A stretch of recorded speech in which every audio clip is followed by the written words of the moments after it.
Israeli forces raided the houses of 8 Palestinians freed in the first phase of the prisoner swap deal with Israel. The occupation forces have also summoned over 20 of the freed prisoners and threatened to imprison them again.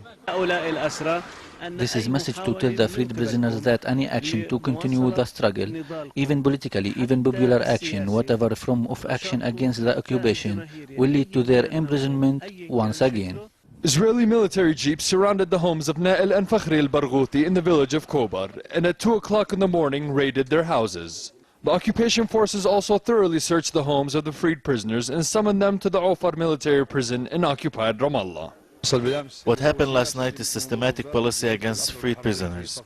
Last night, occupation forces raided our house and the house of Fakhri Barghouti in the village of Khobar. Also, occupation summoned tens of prisoners from various parts of the West Bank to interview their intelligence. Although the prisoners freed in the prisoner swap deal have not spent a month outside Israeli prisons, occupation forces have raided the village of Khobar as well as the cities of Jenin and Qalqilia in order to search the houses of the freed prisoners. Occupation is sending a message to the Palestinian people and to the freed prisoners that we are not safe, not even in our own homes, even after the swap deal.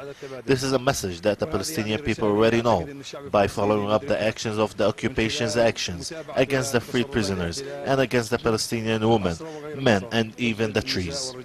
477 Palestinians were freed from Israeli prisons on the 18th of October during the first phase of the prisoner swap deal between the Islamic Resistance Movement and Israel.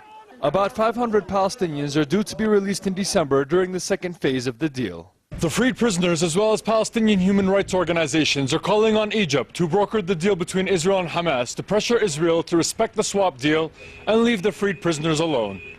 For Press TV, Hanna Kassis, Occupied Ramallah.